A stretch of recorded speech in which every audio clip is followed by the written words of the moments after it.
So hello guys. Last session में हम लोगों ने बात करी थी कि हम लोग किसी भी ऑब्जेक्ट को कॉपी कैसे करेंगे, मूव कैसे करेंगे। ठीक है, तो नेक्स्ट हम लोग आज के सेशन में बात करने वाले हैं कुछ और टूल्स के बारे में। मॉडिफाई में ही अगर हम देखें तो हमारा just erase, copy and move हमने लास्ट में बात करी थी लास्ट सेशन में। आज हम लोग बात करने वाले हैं नेक्स्ट ऑफसेट के बारे में। देखिए, हमको मॉडिफाई टूल्स जहाँ पर आपको नजर आ रहे होंगे, एक कमांड आपको नजर आ रही है ऑफसेट, यहाँ पर भी आप देख सकते हैं, और ऊपर मॉडिफाई का जो हमारा ग्रुप बना हुआ है यहाँ पर भी हमको ऑफसेट कमांड नजर आती है। अदरवाइज आप ओ टाइप करके भी एंटर कर सकते हैं। देखिए, ऑफसेट क्या होता है, जस्ट लाइक सपोज ये एक ऑब्जेक्ट है और हम चाह रहे हैं कि सपोज हमको इसकी जस्ट एक ऑफसेट, एक कॉपी बनानी है, ऑफसेट एक इमेज बनानी है। देखिए, offset means parallel and perpendicular images बनाना। देखिए, सपोज मैं चाह रहा हूं कि मुझे इस लाइन को जस्ट 20 ऑफसेट ऊपर भेजना है, कॉपी चाहिए ऊपर, तो ऐसे केस में आप ऑफसेट कमांड ले सकते हैं। जैसे आपने कमांड ली ऑफसेट, सॉफ्टवेयर पूछेगा आपसे नीचे ऑफसेट डिस्टेंस कि कितने डिस्टेंस में आपको इसको ऑफसेट करना है। जैसे कि सपोज मैंने टाइप किया 20, एंटर। इसके लिए आपको कोई कोऑर्डिनेट टाइप नहीं करना है, आपको जस्ट एक डिस्टेंस टाइप करनी है, एक न्यूमेरिक वैल्यू डालनी है आपको। अब आपको सॉफ्टवेयर बोलेगा सेलेक्ट ऑब्जेक्ट। देखिए, जब कभी भी आपको ये जो आपको स्क्वायर सा आपको बॉक्स नजर आ रहा है, ये किसी भी कमांड में आपको नजर आए, दैट मींस आपको सॉफ्टवेयर ऑब्जेक्ट सेलेक्ट करने के लिए बोल रहा है। तो हमने क्या किया, हमने जस्ट ऑब्जेक्ट को सेलेक्ट कर लिया। नाउ अब सॉफ्टवेयर हमको पूछ रहा है पॉइंट ऑन साइड, किस साइड आपको ऑब्जेक्ट को ऑफसेट करना है, ऊपर करना है या नीचे करना है। तो देखिए, जिस भी साइड आप माउस को लेके जाएंगे उस तरफ आपको प्रीव्यू दिखा रहा है कि इस साइड ये ऑफसेट कर रहे हैं इसको। तो अगर हमको सपोज इसको ऊपर ऑफसेट करना है तो आप ऊपर कहीं भी क्लिक कर सकते हैं, ऐसा नहीं कि बिल्कुल इसके पास ही क्लिक करना है। हमने डिस्टेंस डाली है 20, तो 20 डिस्टेंस पर ही इसको ऑफसेट करेगा। तो आप ऊपर कहीं भी क्लिक कर दीजिए, तो आपका देखिए ऑब्जेक्ट ऑफसेट हो चुका है। हमारी कमांड चल रही है, हम मल्टीपल ऑफसेट इमेजेस इसकी बना सकते हैं। नीचे चाहिए आप नीचे कर सकते हैं इसको ऑफसेट। कमांड फिनिश करनी हो आप इसको एस्केप कर सकते हैं। अब देखिए, बहुत सारे व्यूअर्स को ऐसा लग रहा होगा कि ये काम तुम कॉपी से भी कर सकते हैं। जैसे कि अगर मैं सपोज यही लाइन यहां बना दूं और हमको उसको 20-20 ऑफसेट करना है ऊपर, तो आप कॉपी कमांड से भी कर सकते थे। कॉपी कमांड ली, अपने ऑब्जेक्ट को सेलेक्ट किया, एंटर कर दिया, बेस पॉइंट दिया, डायरेक्शन दी, कितना ऊपर जाना है आपने टाइप किया 20, एंटर। नाउ नेक्स्ट ऑब्जेक्ट 40 पे आ जाएगा, नेक्स्ट ऑब्जेक्ट 60 पे आ जाएगा, नेक्स्ट आपका 80 पे आ जाएगा। तो हमारे ऑब्जेक्ट ऐसे बन रहे हैं। तो अगर यही काम हमारा कॉपी से हो सकता है तो फिर ऑफसेट की जरूरत ही क्या है। देखिए, एक्चुअली में अभी मैं जैसे एक लाइन को ऑफसेट कर रहा हूं, अगर इसी जगह मैं जस्ट एक आर्क बना लेता, और अगर अब हम ये चाह रहे हैं कि हमको इसको 20 ऑफसेट करना है, तो देखिए वापस से मैं कमांड लेता हूं ऑफसेट, नीचे सॉफ्टवेयर बोलेगा आपको ऑफसेट डिस्टेंस, और देखिए आपने जो लास्ट डिस्टेंस ली थी वो सॉफ्टवेयर ने सेव करके रखी हुई है। मींस ऑफसेट कमांड में लास्ट वैल्यू सेव रहती है उस सेशन की, ऐसे नहीं कि आपने कल किया था सॉफ्टवेयर बंद किया और आज भी वही रहेगा, नहीं। तो अभी हमने 20 है, अगर आपको चाहिए तो आप एज इट इज एंटर कर सकते हैं। सेम ऑब्जेक्ट को सेलेक्ट किया, हमें ऊपर ऑफसेट करना है या नीचे करना है। देखिए, अगेन ऑफसेट करना है, मैं क्लिक करके ऑफसेट करने लगा हुआ हूं। देखिए क्या हो रहा है, ऑब्जेक्ट का साइज चेंज हो रहा है। एक्चुअली मैंने बात करी थी अभी थोड़ी देर पहले कि offset means parallel and perpendicular images बनाना। यहां पर परपेंडिकुलर मतलब क्या है कि अगर सपोज मैं एक लाइन ले लूं यहां से लेकर यहां तक, और अगर मैं इन पर्टिकुलर पॉइंट से अगर इस आर्क के जस्ट एक टेंजेंट अगर मैं लाइन ड्रॉ करूं, इस आर्क के टेंजेंट अगर लाइन ड्रॉ करूं, तो ये जो एंगल बन रहा होगा दो लाइनों के बीच का, 90 का बनाता है हमेशा ऑफसेट। सेम आप यहां भी देख सकते हैं, अगर मैं यहां से एक लाइन ड्रॉ कर लूं ऐसे करके, तो हर जगह एंगल ये 90 का बना रहा होगा। ठीक है, अब ये तो हमारे ओपन ऑब्जेक्ट्स थे। अगर मैं बात करूं कि सपोज सोचिए हमारे पास इन लाइन्स या आर्क्स की जगह सपोज सोचिए रेक्टेंगल होता, ये रेक्टेंगल हमने रेक्टेंगल कमांड की हेल्प से बनाया हुआ है।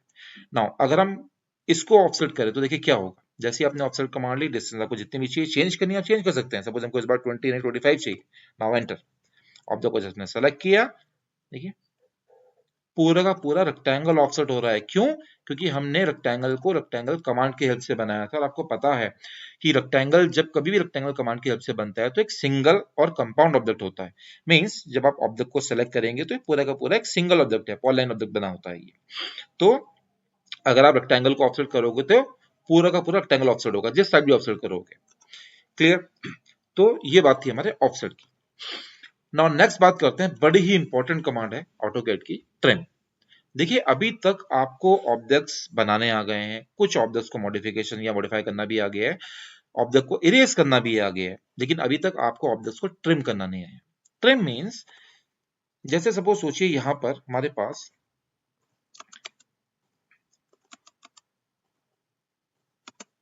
ये मल्टीपल एंटिटीज हैं, बहुत सारी लाइंस ऐसी हैं जो दूसरे को इंटरसेक्ट कर रही हैं, काट रही हैं।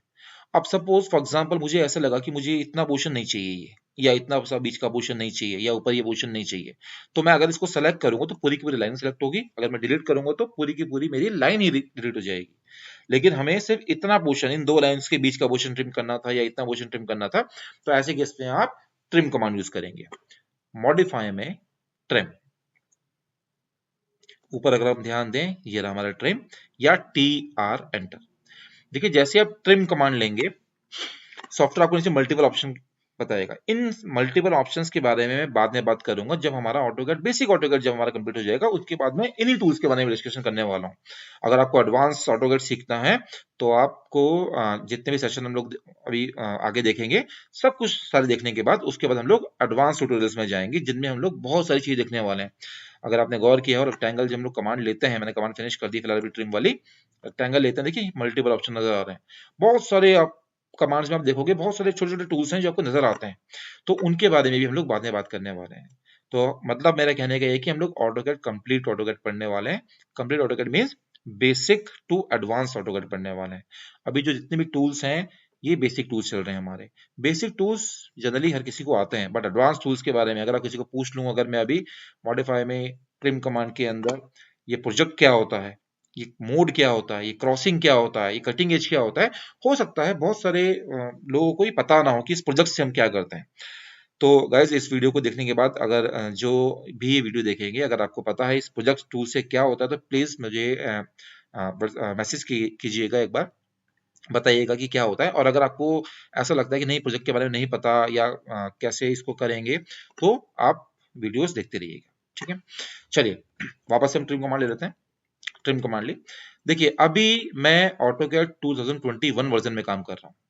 ठीक है, तो इसमें क्या होता है, आपने जैसे ट्रिम कमांड ली, जिस भी आप ऑब्जेक्ट के पास जाएंगे, देखिए वो ट्रिम हो रहा है, दिखा भी रहा है प्रीव्यू में। तो ये ट्रिम कहां तक हो रहा है, कैसे हो रहा है, देखिए ट्रिम कमांड में हमेशा जब भी आप ट्रिम कमांड लेके ऑब्जेक्ट के पास जाएंगे, तो ऑब्जेक्ट अपने नियरेस्ट कटिंग एजेस तक ट्रिम होता है। मींस उसको जो ऑब्जेक्ट काट रहे होंगे वहां तक ट्रिम होगा। देखिए इस लाइन को एक, ये लाइन और ये लाइन काट रही है, तो इसलिए इन दोनों के बीच का पोर्शन ट्रिम हो रहा है। अगर मैं यहां जाऊंगा, देखिए इस लाइन को, पूरी लाइन को सिर्फ ये लाइन काट रही है यहाँ पर, तो सिर्फ यहीं तक ट्रिम हो रहा है इसको। तो जो भी आप जिस पे भी क्लिक करेंगे, वो लाइन आपकी या वो ऑब्जेक्ट आपका इंटरसेक्ट तक ट्रिम हो जाएगा। क्लियर। और देखिए अब ये सिंगल ऑब्जेक्ट बच चुका है, ये बच गया है, इसको हटाना है, तो अगर मैं इसके पास भी कर्सर लेके जाऊंगा, तो सॉफ्टवेयर देखिए इसको भी ट्रिम कर रहा है।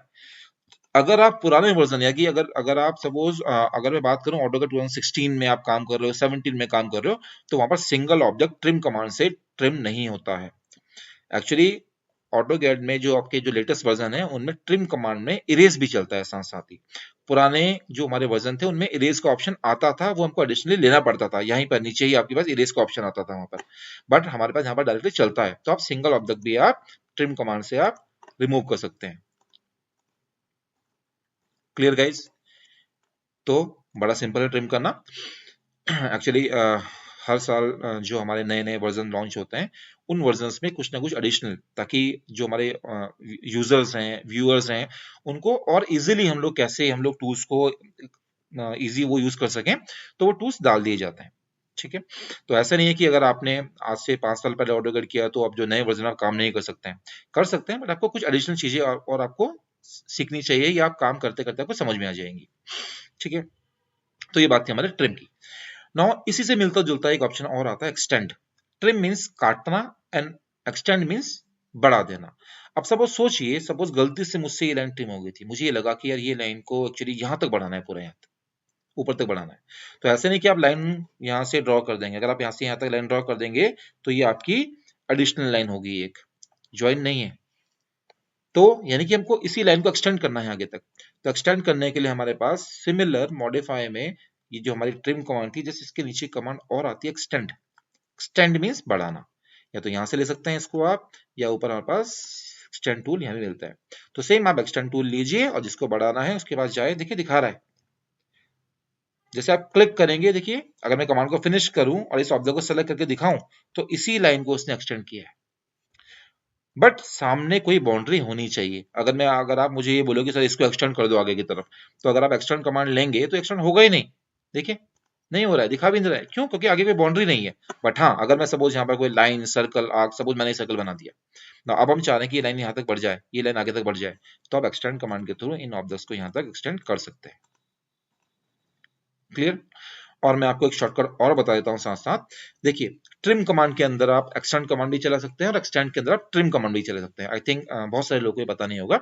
अभी हमारी एक्सटेंड कमांड चल रही है। सपोज सोचिए मुझे बाद में लगा कि एक्चुअली मुझे इतना पोर्शन ट्रिम करना है या इसको ट्रिम करना है, तो देखिए अभी यहाँ पर कर्सर लेके जाऊंगा कि मना कर रहा है क्योंकि हमारी कमांड एक्सटेंड चल रही है। बट अगर मैं अभी इसी कंडीशन में शिफ्ट, हमारे कीबोर्ड में एक जो की होती है, शिफ्ट को मैंने प्रेस करके रखा हुआ है, और अगर मैं यहाँ पर आके क्लिक कर दूंगा तो ट्रिम हो जाएगा, और बिना शिफ्ट के क्लिक करूंगा तो इसे एक्सटेंड करेगा। तो सेम एक्सटेंड कमांड में आप by using shift trim use कर सकते हैं, और ट्रिम कमांड में बाय यूजिंग शिफ्ट की आप एक्सटेंड यूज कर सकते हैं। क्लियर? तो बड़ी इजी कमांड है ट्रिम और एक्सटेंड। नेक्स्ट बात करता हूं मैं, एक कमांड आती है एक्सप्लोड। मॉडिफाई में अपने लास्ट में एक टूल नजर आता है एक्सप्लोड। ऐसा नहीं कि बीच की कमांड के बारे में लोग बात नहीं करेंगे, करेंगे बात, बट आज नहीं। एक्सप्लोड, देखिए एक्सप्लोड कमांड क्या होती है। जैसे आपने सपोज ये रेक्टेंगल ड्रॉ कर दिया, कोई भी साइज का है, मैंने रैंडम ड्रॉ किया है। अभी सपोज अगर मैं आपको ये बोलूं कि मुझे इस लाइन को ऊपर ऑफसेट करना है 10, पूरे रेक्टेंगल को नहीं, सिर्फ इस लाइन को, तो अगर आप ऑफसेट कमांड से सपोज जितने भी आपको ऑफसेट करना है, सपोज मेरे को उसको 30 ऑफसेट करना है, 30 टाइप किया हमने, एंटर। मैं अगर मैं इसको सेलेक्ट करूं तो देखिए क्या हो रहा है, पूरे का पूरा रेक्टेंगल ऑफसेट हो रहा है। यानी कि हम एक सिंगल लाइन को ऑफसेट नहीं कर सकते। क्यों नहीं कर सकते? क्योंकि ये सिंगल लाइन है भी नहीं। आपको दिख रही है 4 लाइनें, बट ये पॉली लाइन है, एक सिंगल ऑब्जेक्ट है। तो अगर मैं ये चाहूं कि मुझे इस कंपाउंड ऑब्जेक्ट को इसके इंडिविजुअल कंपोनेंट से ब्रेक करना है, मतलब ये लाइन अलग हो जाए, इसको अलग करना है, इसको अलग करना है, इसको अलग करना है, तो एक्सप्लोड कमांड हमारे कंपाउंड ऑब्जेक्ट को ब्रेक कर देती है। जैसे आपने एक्सप्लोड कमांड ली, सॉफ्टवेयर आपको बोलेगा सेलेक्ट ऑब्जेक्ट, आपने इस ऑब्जेक्ट को सेलेक्ट कर लिया, नाउ एंटर। अब अगर मैं इस ऑब्जेक्ट को सेलेक्ट करके दिखाऊं तो देखिए ये सब अब अलग अलग हो गए, यानी कि 4 लाइनें बन चुकी है। अगर आप कर्सर रखते हैं इसके ऊपर तो सॉफ्टवेयर बताएगा कि लाइन है। जब ये रेक्टेंगल था तब सॉफ्टवेयर हमको बोल रहा था कि पॉली लाइन है। तो एक्सप्लोड कमांड क्या करती है, पॉली लाइन को लाइन में ब्रेक कर देती है, या आप कह सकते हैं कंपाउंड ऑब्जेक्ट को ब्रेक कर देती है उसके इंडिविजुअल कंपोनेंट्स में। अब आप चाहो तो ऑफसेट कमांड के थ्रू इस ऑब्जेक्ट को ऑफसेट कर सकते हो। तो बड़ी ही इंपॉर्टेंट कमांड है ये भी, क्योंकि बहुत सारे ऑब्जेक्ट्स ऐसे होते हैं जिनको हम लोग रेक्टेंगुलर शेप के बने हुए हैं, और अगर हमें सपोज लगता है कि उसमें से किसी भी एक लाइन को ऑफसेट करना है या कुछ और भी करना है, मिरर करना है, वो हम आगे देखेंगे। तो ऐसे केस में आपको पहले इस ऑब्जेक्ट को तोड़ना पड़ेगा, ब्रेक करना पड़ेगा। तो ब्रेक करने के लिए उसके ऐसे केस में आप मॉडिफाई में लास्ट में एक्सप्लोड की यूज कर सकते हैं। ऊपर ये रहा हमारे पास एक्सप्लोड, या एक्स एंटर करके भी आप इसको आप एक्सप्लोड कर सकते हैं। और एक चीज, जैसे आपने रेक्टेंगल ड्रॉ किया था ये, अगर आपको लगता है कि आपको ये लाइन नहीं चाहिए, तो बाय यूजिंग ट्रिम कमांड आप इसको भी ट्रिम कर सकते हैं। जैसे आप ट्रिम कमांड लेंगे, इस पे अगर हम क्लिक कर दें, देखिए ट्रिम हो जाती है। और अभी भी जो 3 लाइनें दिख रही हैं आपको, ये एक सिंगल ऑब्जेक्ट है, यानी कि अभी भी ये पॉलीलाइन ऑब्जेक्ट है। Clear guys? तो आज के सेशन में हम लोगों ने क्या क्या देखा है, ट्रिम, एक्सटेंड एंड एक्सप्लोड और ऑफसेट। ठीक है, तो आज के सेशन में इतना ही रखते हैं। बाकी नेक्स्ट सेशन में हम लोग ऐसे ही कुछ और टूल्स आएंगे मॉडिफाई में, एरे के बारे में डिस्कशन करेंगे हम लोग। ठीक है, ये भी बड़े इंपॉर्टेंट टूल्स हैं, काफी हेल्प करते हैं हमारी ड्राइंग्स को बनाने के लिए। ठीक, तो आज इतना ही रखते हैं। So thank you so much guys.